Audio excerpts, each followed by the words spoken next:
అందమైన చర్మ సౌందర్యం మీ సొంతం. Second aqua radiance deep cleansing gel.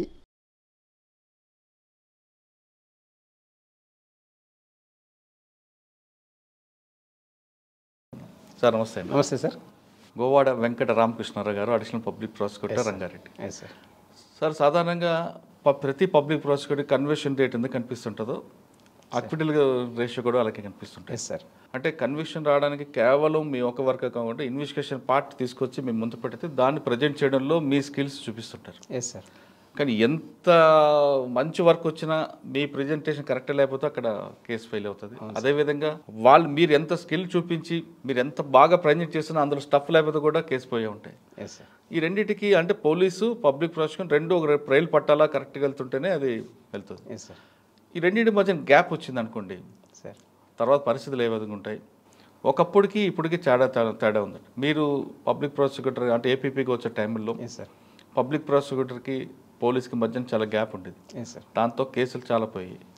క్రమేపీ మన తెలంగాణ గవర్నమెంట్ వచ్చిన తర్వాత దాంట్లో మార్పు రావడం, వాళ్ళకి వీళ్ళకి మధ్యన ఒక కోఆర్డినేషన్ అవ్వడం అనేది కొంచెం మంచికరణ వచ్చింది. కానీ ఇప్పుడు కూడా కోర్టుల్లో పబ్లిక్ ప్రాసిక్యూటర్ కానీ ఏపీపీ కానీ కూర్చోడానికి ఒక టేబుల్ ఉండదు. చెట్ల కింద వాళ్ళందరికీ మీరు బ్రీఫింగ్ చేయడం, దానివల్ల జరిగే ఇబ్బందులు అనేవి చూస్తాయి. ఒకవేళ ఆ ఎన్విరాన్మెంట్ కరెక్ట్గా ఉంటే విట్నెస్కి మీరు ఏ విధంగా ప్రొటెక్ట్ చేసుకుంటూ విట్నెస్ని ఎలా మైండ్ చేసి సెటప్ చేస్తారు? ఈ ప్రశ్నలతో పాటు మీ డిపార్ట్మెంట్లోకి వచ్చే వాళ్ళకి మీరు ఇచ్చే మెసేజ్ ఏంటి అనే ఈ మూడు ప్రశ్నల సమాధానం చెప్పే ముందు గోవాడ వెంకట రామకృష్ణారావు గారు కుటుంబ నేపథ్యం, ఈ ఫీల్డ్లోకి ఎందుకు రావాలనుకున్నారు?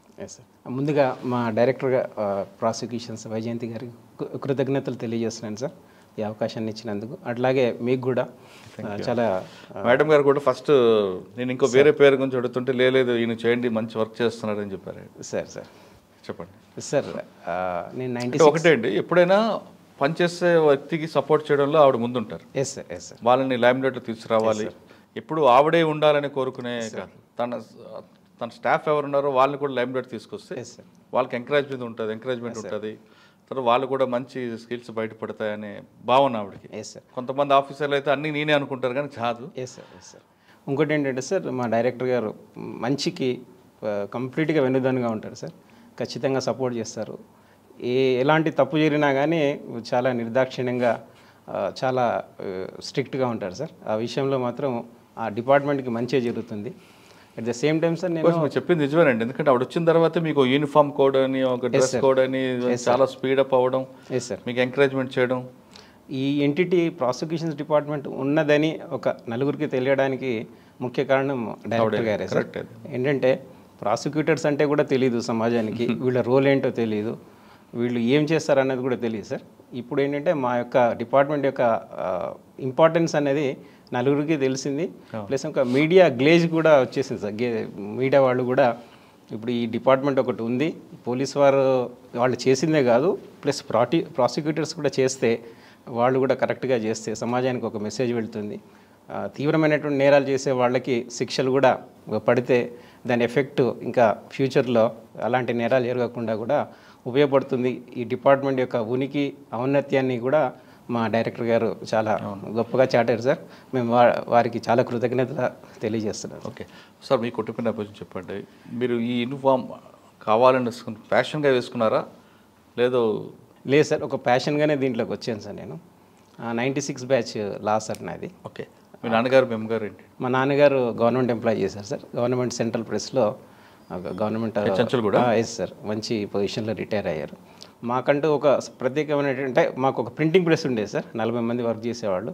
నేను చిన్నప్పటి నుంచి కూడా దాంట్లో వర్క్ చేశాను సార్. 8-9 ఇయర్స్ నుంచి కూడా ఆ ఫీల్డ్లో బాగా ఎక్స్పర్ట్ అయిపోయాం మేము.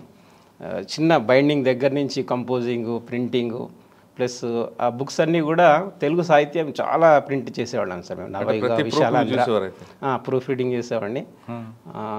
చాలా బుక్స్ ప్రింట్ చేసాం సార్.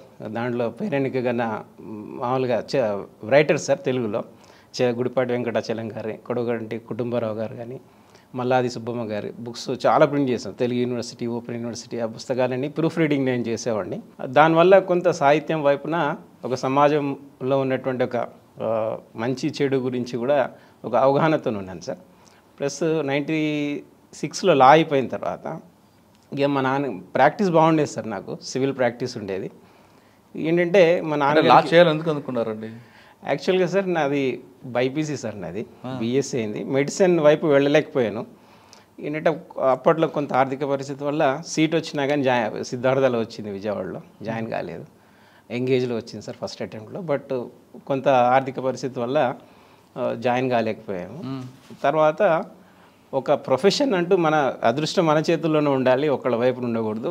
ఇక మా నాన్నగారి ఉద్దేశం ఏంటంటే సార్, సొంతంగా బ్రతకాలి ఏదైనా సరే, ఒక ప్రొఫెషనల్గా నువ్వు ఇది చేయి, నువ్వు కోర్స్ చేయి అని చెప్పేసి అంటే లాలో ఎంటర్ అయ్యాను సార్. నేను ఇది ఒక ప్యాషన్గా జాయిన్ అయ్యాను. ఈ డిపార్ట్మెంట్కి వచ్చిన తర్వాత దీని యొక్క ఇంపార్టెన్స్, గొప్పతనం తెలిసింది సార్. ప్రాసిక్యూటర్స్ది ముందు ప్రాసిక్యూషన్ డిపార్ట్మెంట్ గురించి పెద్ద తెలియదు సార్. సివిల్ ప్రాక్టీస్ చేస్తూ ఉండేవాడిని, క్రిమినల్ కేసెస్ ఏవి ఉండేవి కావు. దీంట్లోకి వచ్చిన తర్వాత ఒక పేదవాడికి మనం కూడా మనకంటూ మన స్థాయిలో కూడా మనం న్యాయం చేయొచ్చు పోలీస్ వారి కోఆపరేషన్తో అనే ఒక ఫస్ట్ డే నుంచి కూడా నాకు అర్థమైంది సార్. దీంట్లో మనం చేయొచ్చు, సొసైటీకి మనం ఒక పుట్టిన తర్వాత మనకంటూ మనం ఏదైనా ఒకటి సొసైటీకి రీపే చేయాలి, దీంట్లో చేయొచ్చు అనే ఒక అవగాహన వచ్చేసింది. దీన్ని ఒక ప్యాషన్గా చేస్తూ వస్తున్నాను సార్ ఇప్పటికి కూడా. ఆ యొక్క ఇంట్రెస్ట్ ఇప్పటికీ కంటిన్యూ అవుతుంది. ఆ ఇంట్రెస్ట్ లేకపోతే, ఆ తృప్తి లేకపోతే నెక్స్ట్ డేనే మానేస్తాను సార్ నేను. అలాంటి డిసిషన్ ఉంది సార్ నాకు. సరే, ఫస్ట్ మీరు సీనియర్ ఎవరు? సీనియర్ వెంకట సుబ్బారావు గారు ఉన్నారు సార్, హైకోర్టు బ్యారిస్టర్. ఆయన దగ్గర చేశాను సార్. వాళ్ళ ఫాదరు ప్లస్ వాళ్ళ తాతగారు కూడా నరసరావుపేట సార్ ఆయన. సార్ మీరు ఇందులోకి వచ్చిన తర్వాత సార్ 2 రకాలు కనిపిస్తుంటాయి. ఒకటి సివిల్ వరకే పరిమితం అవుదాం అనుకుంటారు కొంతమంది సార్, లేదు క్రిమినల్ చేద్దాం, మంచి తొందరగా ఎలివేట్ అవ్వచ్చు అని కొంతమంది అనుకుంటారు. Yes sir. కానీ రియల్గా ఒరిజినల్గా ప్రొఫెషనల్గా అనుకుంటే 2 చేద్దాం అని అనుకుంటారు. Yes sir. సివిల్ క్రిమినల్ 2 చేద్దాం సార్. ఏం మీరు వేయించుకున్నారండి సివిల్లో? యాక్చువల్గా సార్ సివిల్ కేసెస్లో ఎలా ఉంటుందంటే సార్, అది 2 పార్టీల మధ్యన ఉంటుంది సార్. ఏంటంటే విక్టిమ్ ఎవరని చెప్పలేం మనం. ఇప్పుడు ఇది క్రైమ్ వచ్చేసరికి సార్ ఇది సమాజానికి ఎఫెక్ట్ అవుతుంది సార్. ఇది ఏంటంటే ఒక సమాజంలో ఒక నేరం చేసిన వాడు అతను శిక్ష పడకుండా బయటకు వస్తే ఇంకా 4 చేస్తారు సార్. దీనివల్ల ఏంటంటే సార్ దీంట్లో డిఫరెంట్ వెరైటీస్ ఉంటాయి సార్. అతి తీవ్ర నేరాలు ఉంటాయి, మామూలు నేరాలు ఉంటాయి. ఒక సెక్షన్ 447 ఉంది సార్, క్రిమినల్ ట్రెస్పాస్ ఉంది. ఏంటంటే గట్టు పంచాయతీ ఉంటుంది 2 పొలాల మధ్యన, 2 వ్యక్తుల మధ్యన, పొలం మధ్యన. ప్లస్ ఇంకోటి ట్రెస్పాస్ అవుతారు, అతన్ని వ్యవసాయం చేయకుండా ఏం చేయకుండా అడ్డుకుంటూ ఉంటారు. అట్లాంటి సందర్భంలో అతనికి సర్వైవల్ చాలా ఇంపార్టెంట్ సార్. అతని జీవనోపాధి పోతుంది. అతను బయటకు వచ్చేసి ఏం పని పాట లేకుండా నేరాల వైపు బాట పట్టచ్చు, ఇంకేదైనా చేయొచ్చు. అలా ఇప్పుడు అదే 468 ఉంటుంది సార్, ఒక ల్యాండ్ ఉంటుంది, అది ఫోర్జరీ చేసేసి వాడు కబ్జాలకు వెళ్తే అది కూడా సొసైటీకి చాలా ఎఫెక్ట్ సార్. అదే ఇప్పుడు తీవ్రమైన నేరాలు ఉన్నాయి, మర్డరు, రేపు, ఇవన్నీ కూడా సొసైటీకి చాలా ఎఫెక్ట్ అవుతుంది సార్. ఇప్పుడు ఒక అమ్మాయికి పట్ల ఒక రేప్ జరిగిందంటే అది సొసైటీకి చాలా ఎఫెక్ట్ అవుతుంది సార్. ఇప్పుడు మనము most happening city Hyderabad, software engineers ఉన్నారు చాలా, అన్నిట్లో మోస్ట్ హ్యాపెనింగ్ సిటీ అంటే largest exporters of software, hardware, pharma సిటీలో ఎక్స్పోర్టర్స్ మనం. అన్నీ వరల్డ్ ఫేమస్ కంపెనీస్ అన్నీ కూడా మన దగ్గర ఇక్కడ నెక్స్ట్ యూఎస్ ఇక్కడే ఏర్పాటు చేసుకున్నారు సార్. మన అమెజాన్ కానివ్వండి, మైక్రోసాఫ్ట్ కానివ్వండి, ఇట్లాంటివన్నీ కూడా ఇన్వెస్ట్మెంట్స్ వస్తున్నాయి. ఎఫ్డిఎస్, ఫారిన్ డైరెక్ట్ ఇన్వెస్ట్మెంట్స్ హైదరాబాదే చేస్తూ ఉన్నారు. దాంట్లో రౌండ్ ది క్లాక్ వర్క్ చేస్తున్నారు. దీంట్లో అమ్మాయిలు ఎక్కువ మంది చేస్తున్నారు సార్, నైట్స్ కూడా వర్క్ చేస్తున్నారు. ఈ టోటల్గా ఎఫెక్ట్ అవుతుంది. కాబట్టి ఈ నేరాలు ఎఫెక్ట్ అయ్యేది at large sir, civil cases కంటే కూడా. దాంట్లో ఒక వ్యక్తికి, ఒక కుటుంబానికి ఎఫెక్ట్ అవుతుంది, ఇది ఎంటైర్ సొసైటీకి ఎఫెక్ట్ అవుతుంది సార్. ఇప్పుడు లా అండ్ ఆర్డర్ అండి, కానీ సివిల్ కేసుల్లో ఎక్స్పీరియన్స్ వస్తాయి సార్. క్రిమినల్ చేయడం చాలా, క్రిమినల్ కేసులో టేకప్ చేయడం చాలా ఈజీ కదా. Yes sir, yes sir.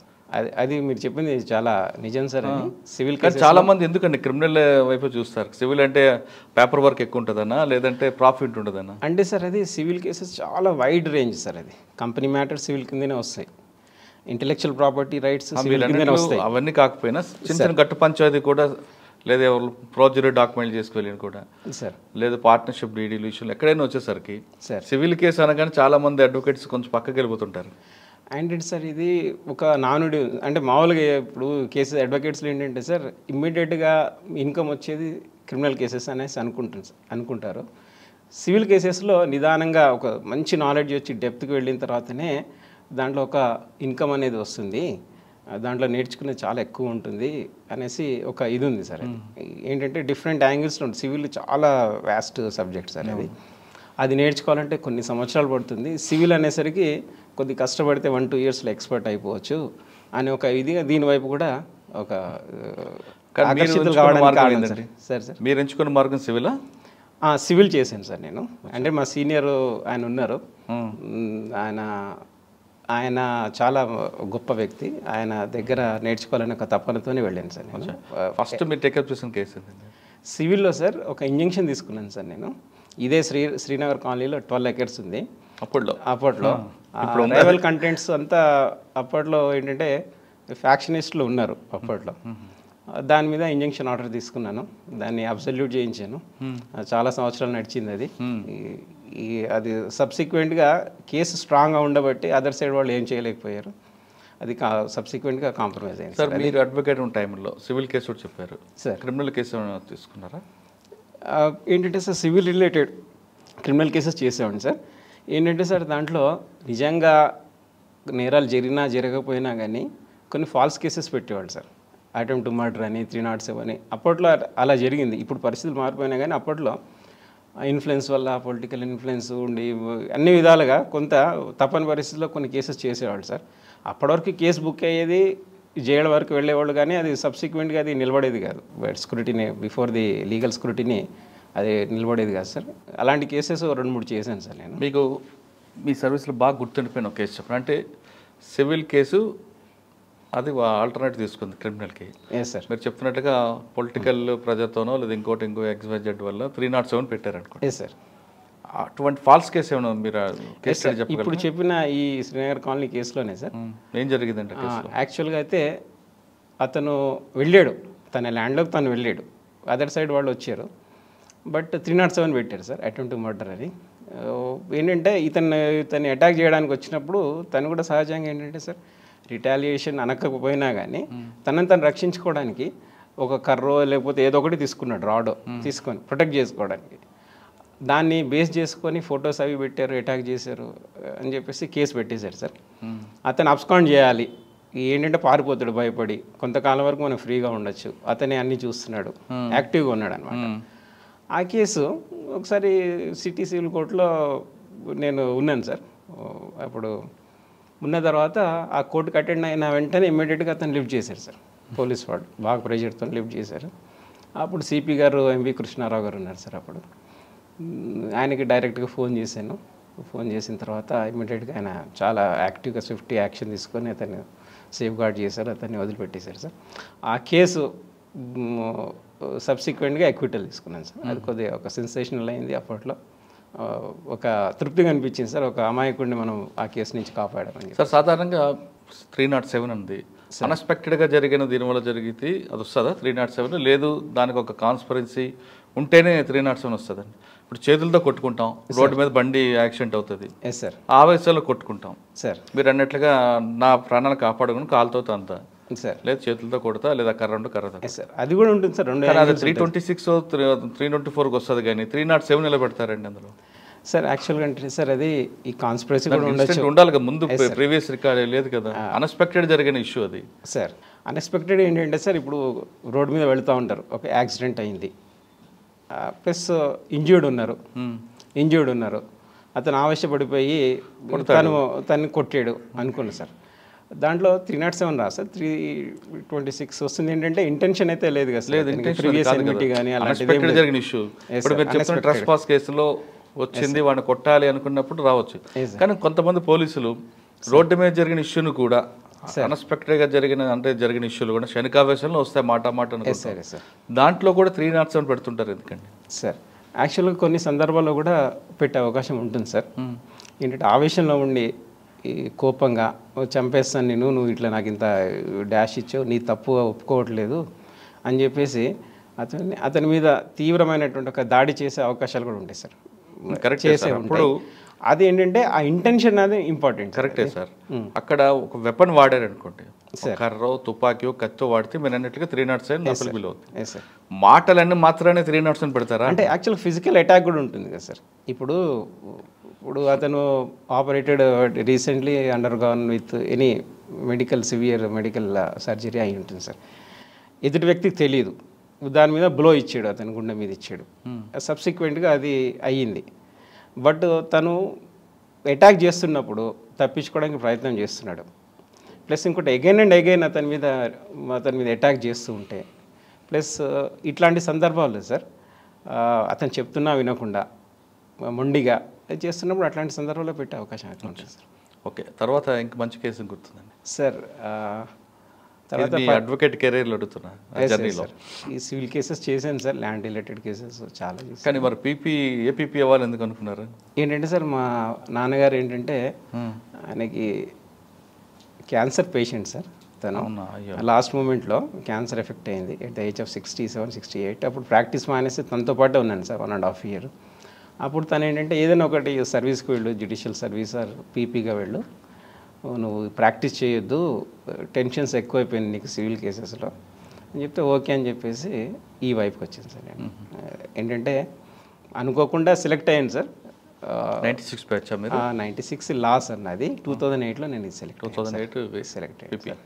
Okay, first posting ఎక్కడ? పరిగి సార్. నేను అక్కడ 2 years చేసి మీకు అక్కడ వెళ్ళిన ఛాలెంజ్ ఏంటి?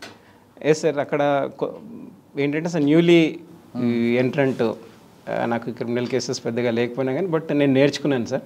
సీనియర్స్ కూడా బాగా కోఆపరేట్ చేశారు చెప్పడం, ప్లస్ ఇంకోటి ఏదైనా డౌట్స్ ఉన్నా కానీ నేను క్లారిఫై చేసుకోవడం. ఇంకా సార్ మీరు పనికి వెళ్ళేసరికి పోలీస్కి మీరు చెప్పిన ప్రాసిక్యూషన్ మధ్య రిలేషన్ ఎలా ఉంటుందండి? యాక్చువల్గా అంటే సార్ కొద్దిగా వెళ్ళినప్పుడు కొద్దిగా హాస్టిలిటీ అయితే ఉండేది సార్ అక్కడ. తర్వాత నేను వెళ్ళిన తర్వాత కోఆర్డినేట్ చేసుకున్నాను సార్, సిఏ గారిని కలవడం, పిలిపించడం.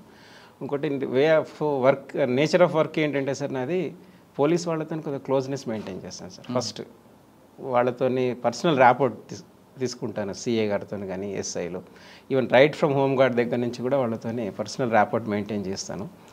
అది నాకు కేసెస్లో చాలా ఉపయోగపడింది సార్ నాకు. ఓకే, ప్లస్ ఇంకోటి దానివల్ల విక్టిమ్కి న్యాయం జరిగేట్టుగా దాన్ని నేను వేలో తీసుకొని వెళ్తాను సార్. నా పర్సనల్ పనుల గురించి కాదు కానీ బట్ సొసైటీకి హెల్ప్ చేయొచ్చు దీనివల్ల. ఒక మంచి రిలేషన్షిప్, ఫ్రెండ్షిప్ వల్ల మనకి ఎట్లాంటి సొసైటీకి హెల్ప్ అవుతుంది అనేది ఒకటి నేను ప్రాక్టికల్గా నేను తెలుసుకున్నాను సార్. నేను కానీ 2008లో మీరు వెళ్ళేసరికి అప్పుడున్న వాతావరణం వేరేగా ఉండదండి సార్. పోలీస్కి పబ్లిక్ ప్రాసిక్యూటర్ మధ్యన కొంచెం గ్యాప్ ఉండడం వాస్తవం. సార్ అంటే మీరు ర్యాపో పెట్టుకున్నా అప్పుడు వాతావరణం అలా ఉండేది కాదు. సార్. తర్వాత పబ్లిక్ ప్రాసిక్యూటర్ అనగానే పోలీసులు కూడా చిన్న చూపు ఉండేది. ఆయనకి ఏం పోయింది ఏదో చెప్తుంటాడు, మనం రాయాలని అనుకునే భావన ఉన్న ఎస్హెచ్ఓలు కూడా ఉండేవారు. సార్ అటువంటి విరుద్ధ వాతావరణంలో మీకు ఏమైనా ఇబ్బంది అయింది అక్కడ? సార్ కొంత ఇబ్బంది అయినా అప్పుడు నాకు తెలిసి టేబుల్ కూడా ఉండేది కదేమో. సార్ అక్కడ చిన్నది 100 years క్రితం అప్పట్లో నిజాం వాళ్ళు కట్టినటువంటి ఒక చిన్న ఇది ఉండేది సార్. చుట్టూ పొదలు, ఈ పాములు కూడా వచ్చేది సార్.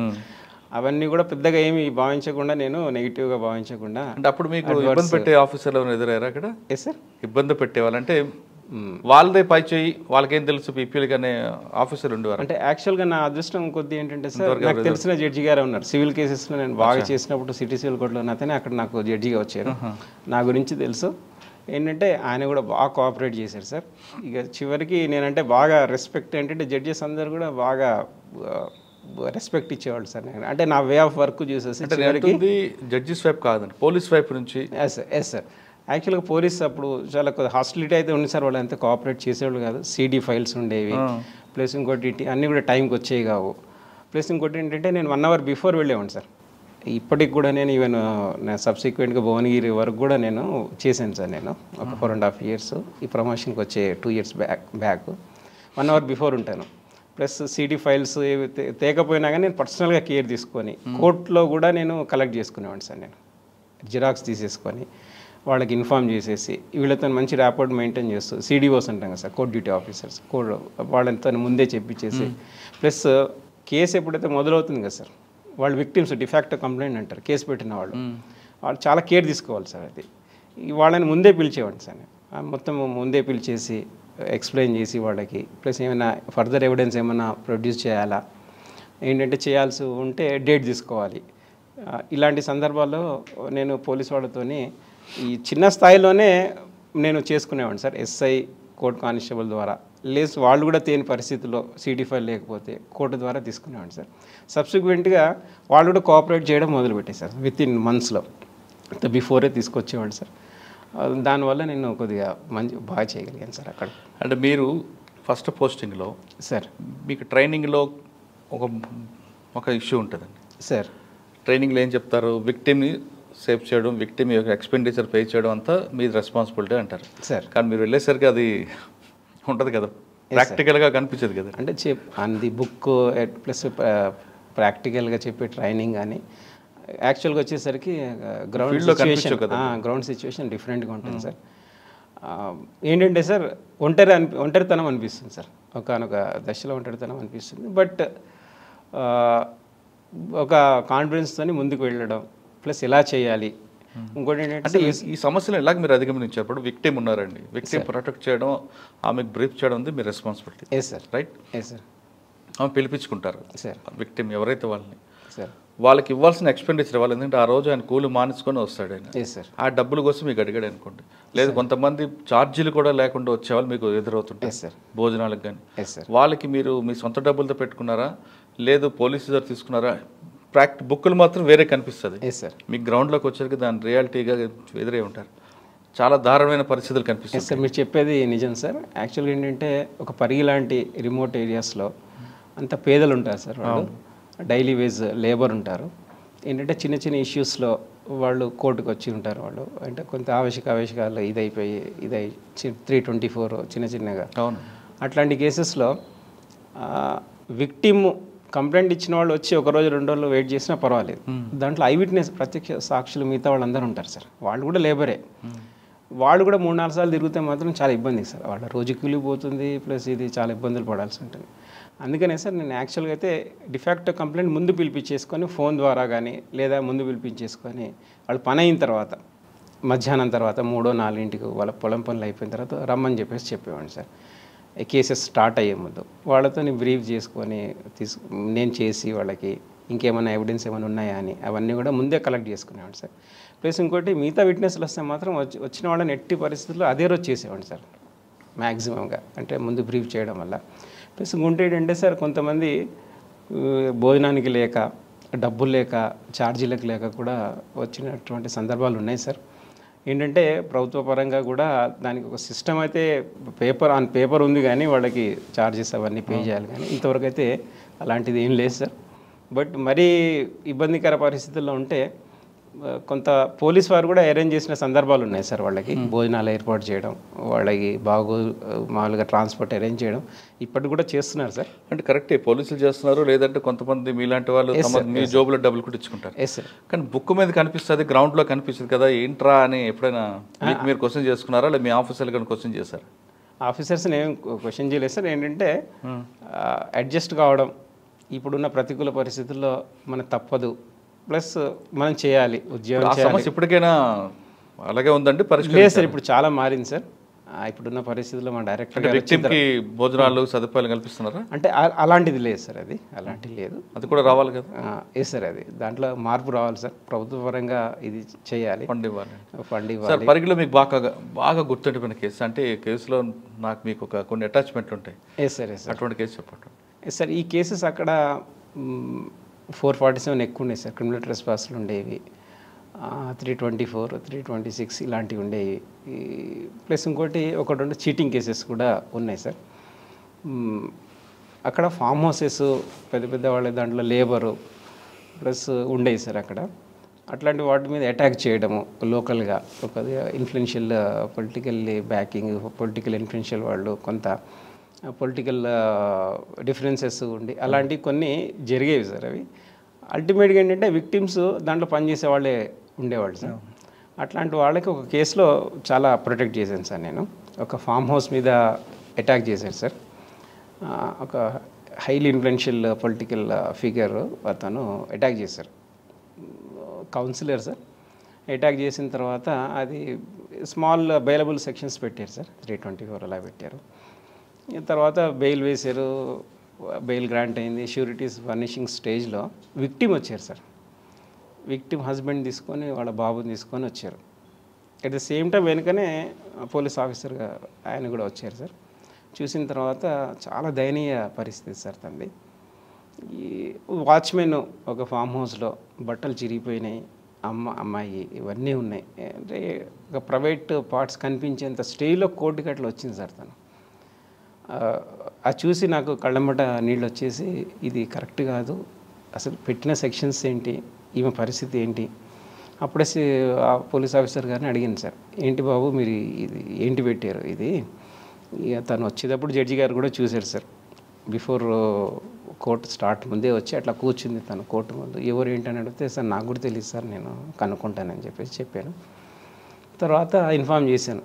ఎవరు అని అంటే సార్ ఇట్లా ఆ కేసులో ఆ విక్టిమ్ సార్, విక్టిమ్ తను అని. ఏంటండి ఈ సెక్షన్స్ పెట్టారు ఇవన్నీ అనేసి అంటే, తర్వాత అదే విషయం నేను పోలీస్ ఆఫీసర్ గారితో చెప్పాను. ఇది చాలా సీరియస్ ఇష్యూ అండి, ఇది ఈ బెయిలబుల్ సెక్షన్స్ పెట్టారు అని చెప్పేసి అంటే, ఇప్పుడు మరి తను చూస్తుంటే ఒక ట్రైబల్ ఉమెన్ లాగా కనిపిస్తున్నారు. ఆమె ఏం చెప్పుకోలేని పరిస్థితి, అడిగే ప్రశ్నించే ఇది లేదు తన దగ్గర. ఒక మిడిల్ ఏజ్డ్ ఉమెన్ ఆమె. సపోర్ట్ ఎవరు చేయాలండి? మీరే చేయాలి కదా. చర్యలు తీసుకోవాల్సింది మీరు, మేం కాదు కదా. మీరు తీసుకున్న వాటి మీదనే మేము స్పందించాలి. నేనైనా కానీ, పీపీగా కోర్ట్ అయినా కానీ. జడ్జి గారి దృష్టిలోకి వెళ్ళింది అంటే ఆయన ఆల్టరేషన్ మేము వేశారు సార్. SC/ST అట్రాసిటీస్ కేసు వేశారు. దాని మీద నేను క్యాన్సిలేషన్ ఆఫ్ బెయిల్ వేశాను. అది గ్రాంట్ అయింది. వాళ్ళు 1 month ఉన్నారు సార్ జైల్లో. అది అక్కడ బాగా సెన్సేషనల్ అయింది సార్. దానివల్ల పేదవాళ్ళ మీద, ఎస్పెషల్లీ ఫామ్ హౌసెస్ మీద అటాక్స్ తగ్గిపోయినాయి సార్. అదొకటి బాగా గుర్తింపు వచ్చింది సార్ నాకు. సార్ ఆ కేసులో మీరు జడ్జి గారు జోక్యం చేస్తున్నారు కాబట్టి ఆ బాధ్యతలకు న్యాయం చేస్తారు సార్. బెయిలబుల్ సెక్షన్ పెట్టిన ఆఫీసర్ మీద ఏమైనా చర్య తీసుకోలేదా? తీసుకోమని మీరు ఏమైనా ఎస్పీ గారికి రాశారా? లేదు సార్, రాయలేదు సార్. అలా రాస్తే తర్వాత సబ్సిక్వెంట్గా సార్ ఏంటంటే స్మూత్ ఫంక్షనింగ్ ఆఫ్ సిస్టమ్ అన్నది కొద్ది దెబ్బతింటుంది సార్. తర్వాత నుంచి తను కూడా చేంజ్ అయ్యాడు సార్. తను బేసికల్గా మంచి వ్యక్తి, మనం చెప్పలేము సార్. ఆ పరిస్థితులను బట్టి అలా చేయడు కదండి. ఏంటంటే పరిస్థితుల ప్రభావము, ఇంకోటి అన్నీ ఏంటంటే సార్ ఎలాంటి జోక్యం ఉండకుండా ఫ్రీ హ్యాండ్తో వర్క్ చేసే విధంగా వాతావరణం కల్పించాలి సార్ ఎవరికైనా కానీ. ఇప్పుడు మా డిపార్ట్మెంట్లో మా డైరెక్టర్ గారు ఒక ఆ విధంగా మాకు అవకాశాలు ఇచ్చారు సార్ మాకు. కరెక్టే. ఇప్పుడు ఎంత కానీ పోలీస్ డిపార్ట్మెంట్లో కూడా ఇలాంటి సందర్భాల్లో తన యొక్క స్వతహాగా తన నిర్ణయం తీసుకునే విధంగా ఒక వాతావరణం అయితే ఉండాలి సార్. ఏంటంటే జోక్యం ఉండకూడదు. ఇప్పుడు పొలిటికల్ జోక్యం కానీ, మిగతా జోక్యాలు కానీ ఏ ఉండకూడదు సార్. ఆయన అక్కడ జోక్యానికి బెండ్ అయినట్లే కదా. అంటే కొన్ని పరిస్థితుల్లో ఏంటంటే సార్ తనైతే మళ్ళీ సబ్సిక్వెంట్ తను చేసినటువంటి ఒక దాన్ని తను రెక్టిఫై చేసుకున్నారు, దాన్ని చేశారు సార్. ఎలాంటి ఆయన మీద ప్రభావం కనిపించలేదు అతనికి. అతను చాలా ధైర్యంగా చేశాడు సార్. అది దానివల్ల తనకు కూడా మంచి పేరు వచ్చింది సార్.